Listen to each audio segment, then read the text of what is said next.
Pemuda kahfi, dia minta satu je, penjagaan Allah, kurniaan Allah bagi dia tu tempoh yang panjang.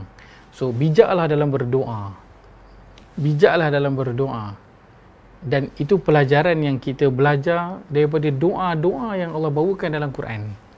Permintaannya tidak panjang berjela, ringkas, kan, tapi kurniaannya Masya Allah sangat besar dan juga panjang dan lama.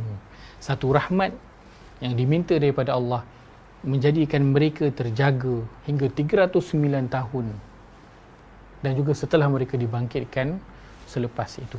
Maka doa yang terbaik untuk diri kita, untuk anak-anak kita yang nanti kita akan tinggalkan adalah agar Allah merahmati mereka. Dia bukan doa untuk orang yang meninggal dunia je. Dia adalah doa untuk kita yang masih hidup dan juga untuk zuriat keturunan kita.